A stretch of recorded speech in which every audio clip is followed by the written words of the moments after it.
today we've got a ND Miata. We're going to be doing some bushings on it.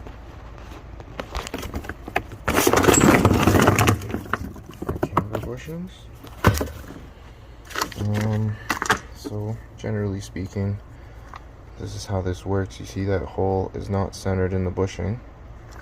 What we're going to do is we're going to replace the bushings right there in the upper control arm, and it's going to shift the position of that bolt offset. So this is actually going to go inward towards the center line of the car, and what that's going to do in turn is shorten the upper control arm.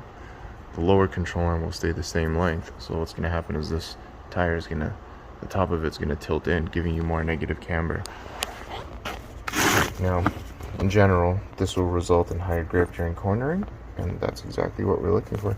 These things, they actually feel like UHM or Delrin or Cedal or something. So these are extremely rigid. These are not polyurethane. I said that before, my apologies. Got some nice sleeves here. These look like stainless.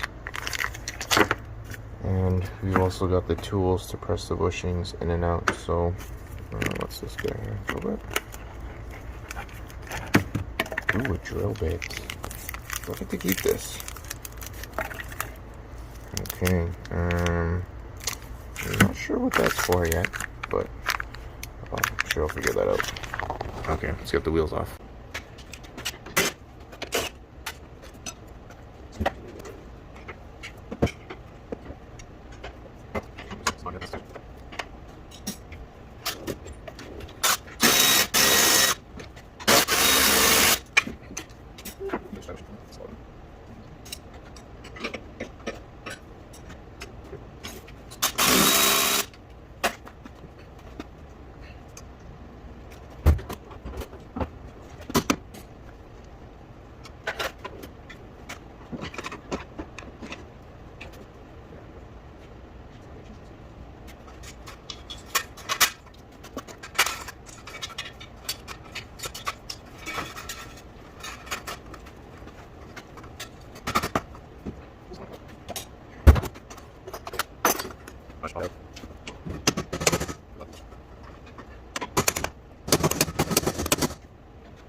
So this thing in here is too tight to fit around that ball joint. So I'm gonna grind out some of this so I don't cut into the boot, and then we'll be able to use the alligator clampy.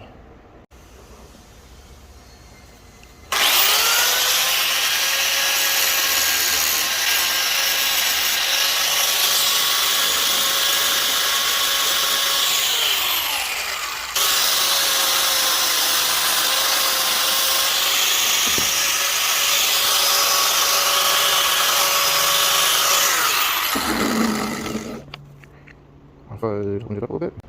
So to put that on there, that fits like a glove.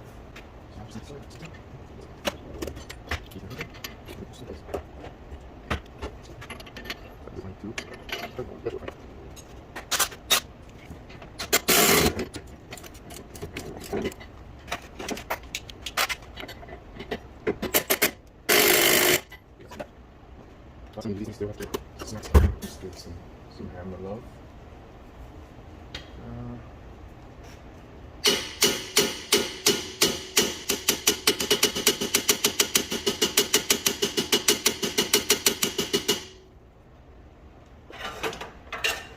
Give it some assistance maybe from the bottom.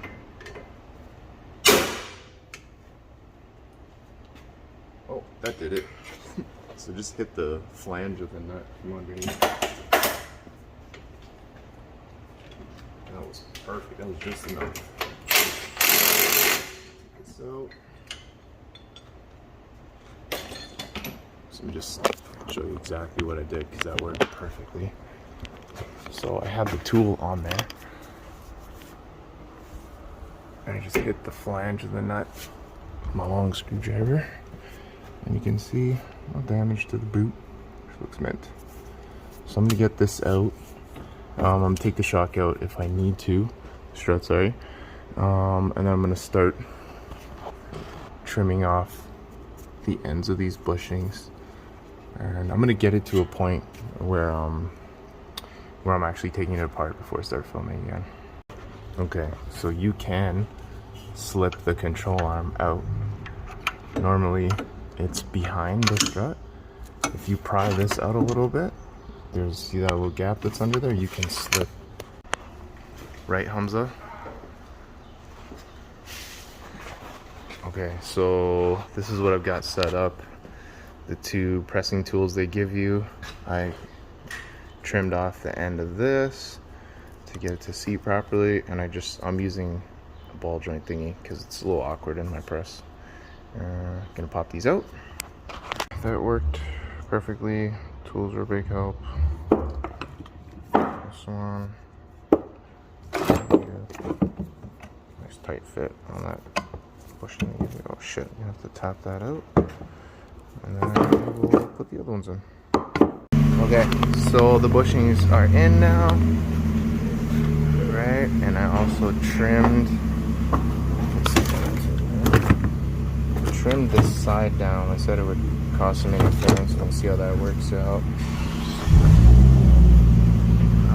Shit, I need to slip it over the shock. Yeah, let me do that.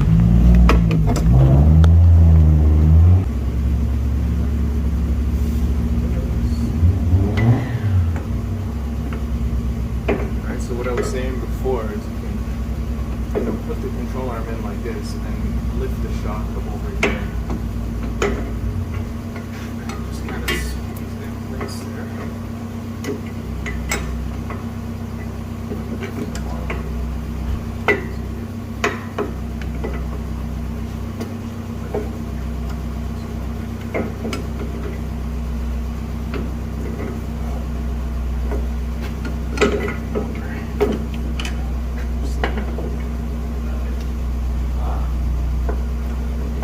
Good, so I want to check the clearance for these bolts, right, to make sure that the arm is not binded up.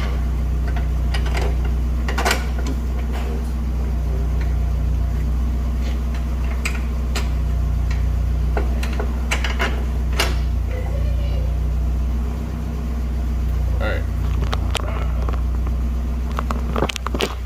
So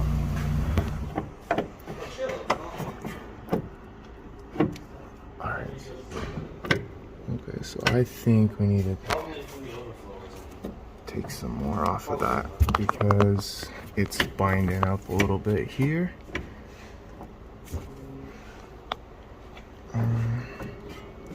This should be able to move a little bit more free. You can see, like, when you rotate it up, you see the bushings popping up. That's not right. So I'm going to take this back out, look where it's rubbing, clean it up. So now I can see where the paint's rubbed off a little bit there. That's where it's touching. So that is exactly this area on the control arm, right there, where it's touching somewhere around here. So I'm gonna shave. Oh, it looks like where that mark is right there. So I'm gonna shave this whole thing. Okay, everything seems a lot happier now. Nothing binding up. See, everything's nice and clean. I also sprayed some paint.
Today. Sorry? You can fill that up today. Some beers? With some beers? Yes. Yeah, beer. I just fill that up with beer? Jeez, no, not. It was like Canadian stickers on my car. I'm like, jeez. We got ND Auto stickers on our car, like we don't work at a fucking shop. I want an A7 automotive construction. Is that game second as well? Yeah. So you give me some voucher to send on. It's a garage, it's a shop. Oh. They're like us, but they're got it. So then you think it's going to be like any building. Well, I asked them if I could use it for and some of their last days. It's okay. Really happy. I came back from one of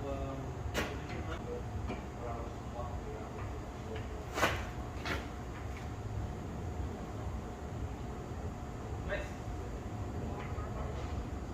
Halo checkers.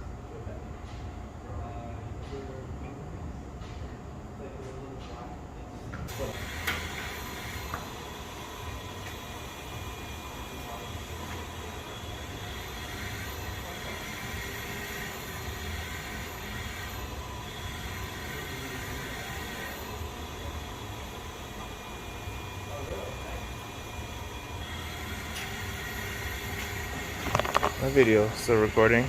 Yes. Okay, so now the alignment is complete. We're gonna get the printout and we'll go over it. So the alignment is actually super easy on these cars. Toe adjustment here, 13 on the inner, I think it's 21 there, 19 mils on these guys, and you have caster and you have camber adjustment. So set it up how you want. I'm just doing the customer specs. I haven't driven this car, I don't know what it should feel like. And in the rear you have toe and camber, 17 mil both adjusters, and this thing, much like the RX-8, aligns really well. I'll go over the spec sheet real quick. So there it is. So the little toe in on the back, 2.5 degrees. Customer wanted that. Adjusted the caster about 6.1 to 6.3. Camber 3.6-ish. 0 on the front. Okay, so bushing installs all complete. Take this thing for a rip and see how it goes.